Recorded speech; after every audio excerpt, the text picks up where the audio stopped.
Hi, I'm Amy Stasiewicz, and welcome to The Minutes.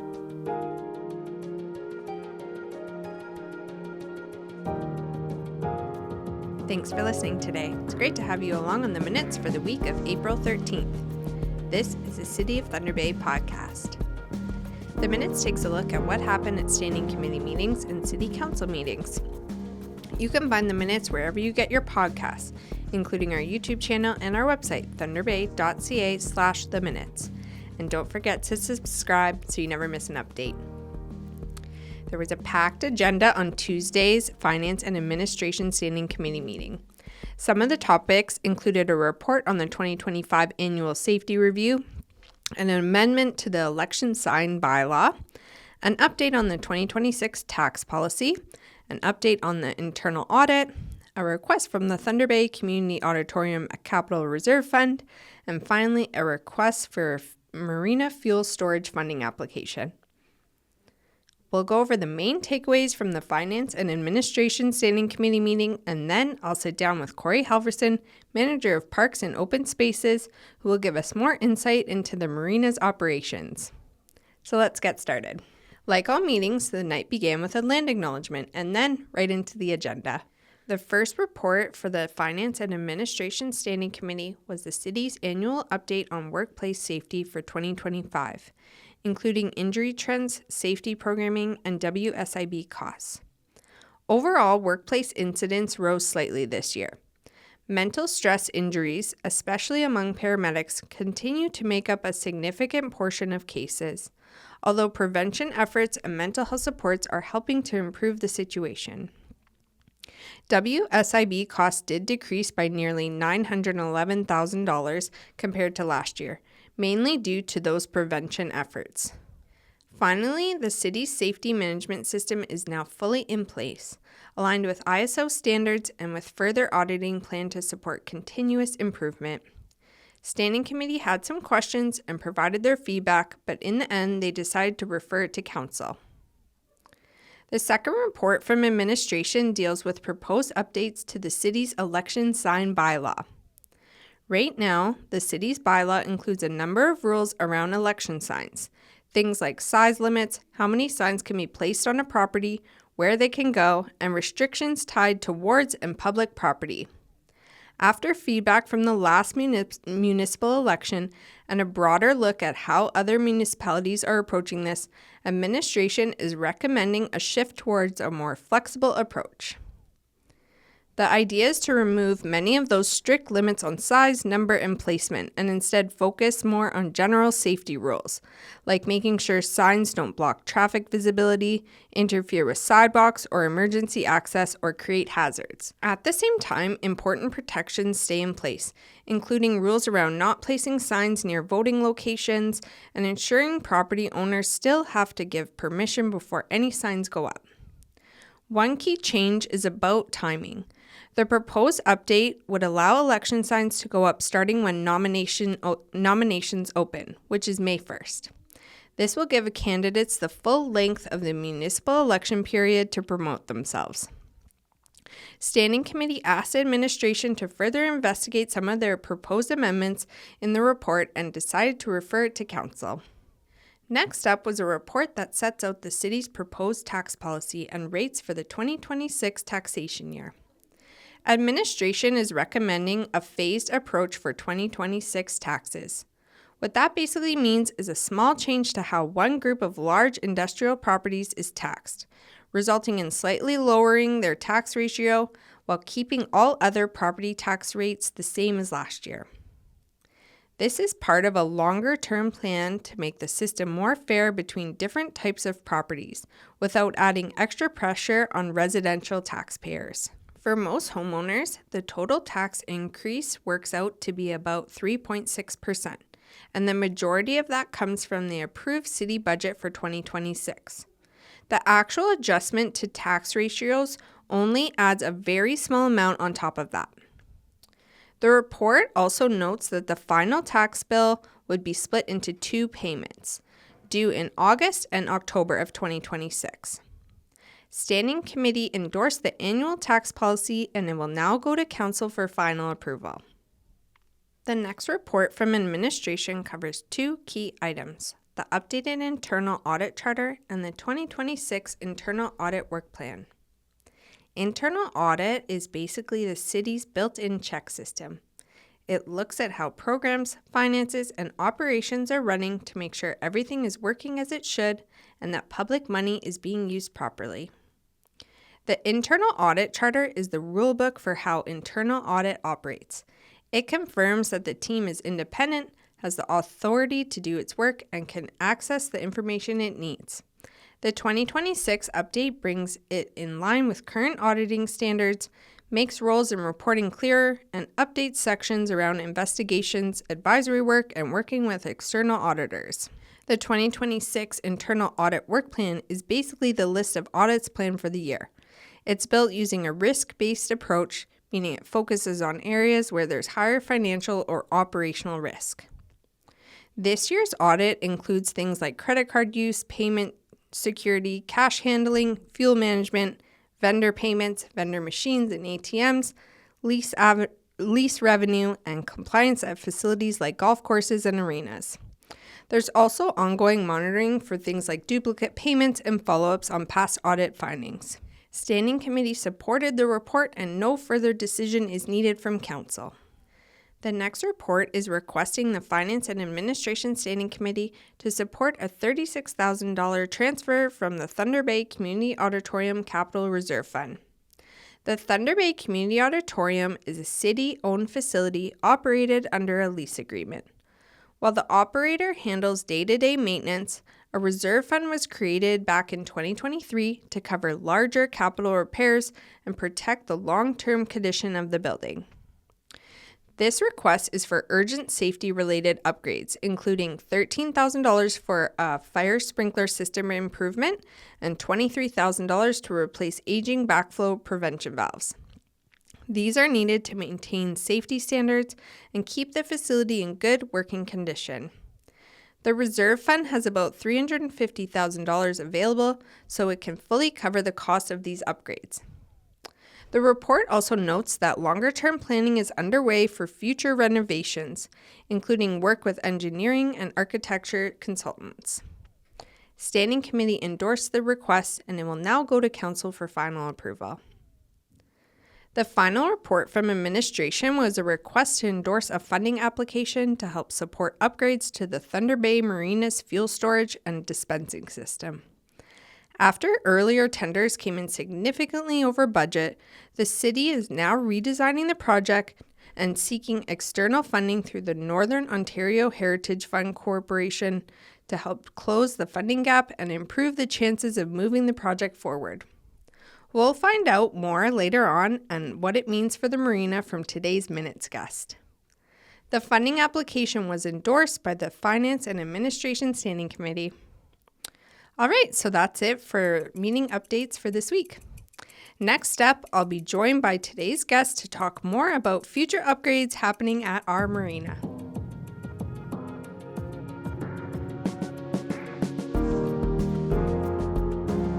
Today, we're talking all things waterfront and marina here in Thunder Bay. Joining us is Cory Halvorsen, Manager of Parks and Open Spaces with the city. Cory oversees everything from our parks and green spaces to key destinations like the marina at Prince Arthur's Landing. We're going to dig into what's happening at the marina this upcoming season, from services and boat slips to a major fuel system upgrade that's in the works, and what it all means for boaters in our community. Hi, Cory. Thanks for stopping by.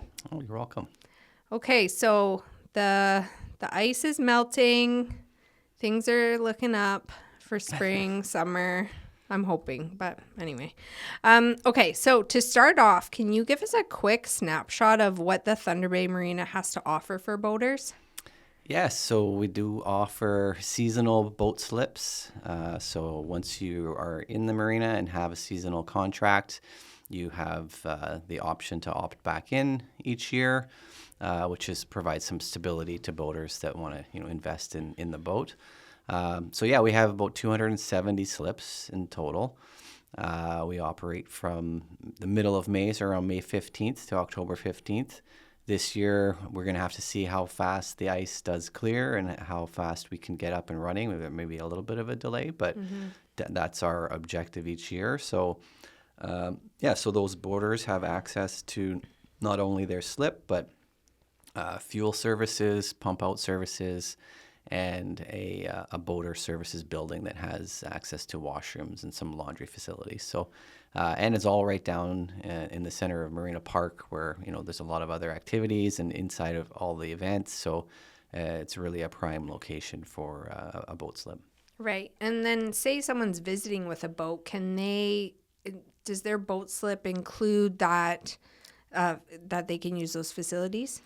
Yeah, if you have a transient boater is what we refer to them as. We do keep a certain amount of spaces available for non-planned boats coming in. And yes, they can access all of the same services as the seasonal boaters. Right on. Okay, so I think you kind of mentioned, but during the busy season, how many boats are usually docked at the marina?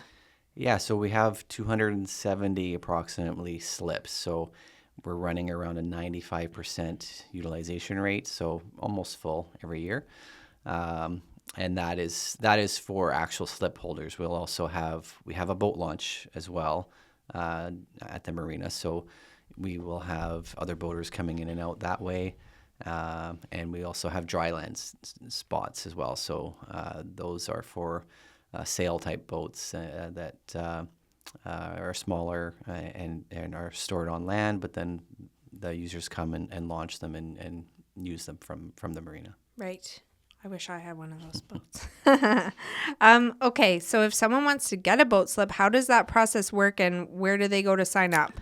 Yeah, so the City of Thunder Bay website will have a phone number and a link to inquire about available boat slips. So we have a supervisor of Marina Park operations that would receive those requests. They would look at the size of the boat, see what's available, and work with them to get them in as quickly as possible. So again, right now, I think it really does depend on the size of the boat that you have, whether we can offer a slip or not. Okay, and those are available right now? There are typically some available. We're in the process of contract renewal right now. Okay. So every year we have some turnover. Some people decide to leave, which frees up some spaces, and then we'll have a wait list that we'll call. So it really depends on timing for people leaving and who's already signed up for the wait list. Right. Okay. Okay. So when it comes to fuel, what's currently available on site, and how important is that for service for boaters? Yeah, it's a very critical service. It's the only location to access fuel on the water in Thunder Bay, essentially. So we offer diesel and gasoline. So yeah, it's relied on obviously by the boaters that are down there, but also anyone boating into Thunder Bay in the region. Yeah, tourists obviously passing through. Yeah. Okay, so at Standing Committee this week, there was talk about upgrading the marina's fuel system. What sparked the need for that project? Yeah, so this has been a project that's been ongoing for a while in the design phase. We had identified a few years ago that it was reaching sort of the end of its standard life cycle. So we had moved on getting finances in place. Unfortunately, over the last few years, the construction industry with supply and demand issues and all sorts of challenges that way have really impacted the estimated cost of this. So we have had to look for ways to secure some more funding. So that's really the stage we're at right now. We're looking to retender the project in 2026 once we have funding secured based on our current estimate. Right. Okay, yeah, that is a problem everywhere, eh? The construction costs going up. Yes, definitely. Yeah. Okay, so the redesign would move the tanks above ground. What is the reasoning behind that? And is there a way that they'll be covered in any way? Yeah, so we had originally considered above versus below ground. Our original tenders that we went out for went with the below grade design in the interest of minimizing the visual impacts down at the marina. So with the high tender prices that we got from the original tender, we've had to pivot and switch to an above ground design. We think that will give us an opportunity to access contractors that have done those types of projects more traditionally. Below grade installations aren't as common as they were in the past, so Okay.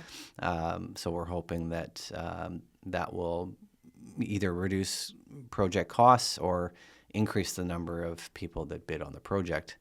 But that will leave a piece for us to resolve in relation to the visual impacts of above grade tanks. But we do have options for barrier walls, aesthetically pleasing type barriers on the land side, definitely, so that they don't jump out at you, but they can still be accessed by fuel trucks. Yeah.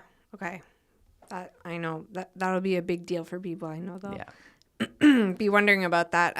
Okay. So you mentioned that the city's looking for outside funding to help cover costs. Can you just explain a bit about that process? Yeah, so at the first month of this year, after we had gone to tender and experienced some high pricing coming in, the timing of it actually aligned with some funding opportunities that were available through both provincial and local funding agencies, federal as well. So we have 3 applications out. One we've already heard back from CEDC that they've given us a letter of commitment, so we just need to finalize the agreement. But that was for $50,000 contribution. Amazing. So that was good support in recognition that the marina and the fuel system in particular provides tourism value and support. NOHFC was what the report was about last night, so that can provide up to 50% funding. So that would be a huge impact on the project if we're successful there. So we're hoping within a couple of months we'll hear back on the status of that application and know better whether we're in a position to proceed to tender. Right. And then so will these tanks, when do you think completion date in your... I know that it varies for Yeah, we do have to finalize the redesign, Yeah. and then there's a tendering process that takes a few months to go through, and then once the project is awarded, then the contractor has the ability to start securing materials. So some of those have some lead time. Right. I would hope that we're going to get this retendered and awarded through the middle of the summer, and there'd be an opportunity for work to start in the fall after October 15th when the season has closed down. And I think with the above ground tanks, that may give us some more flexibility in sort of getting the site prepped and ready for the work to be completed in the spring. So spread it over the fall and the spring of 2027. Awesome. So fingers crossed, beginning of next spring. Summer. Yeah, ideally we'd have the new system operational at the beginning of season in 2027. Right, yeah. Okay, and I know we've talked about the smaller, medium-sized boats, but are we expecting any cruise ships this summer? Yes, we do have, I think, between 10 and 15 stops this summer, so a bit fewer than the past few years, but I think they're starting in June 5th, I believe, is the first one.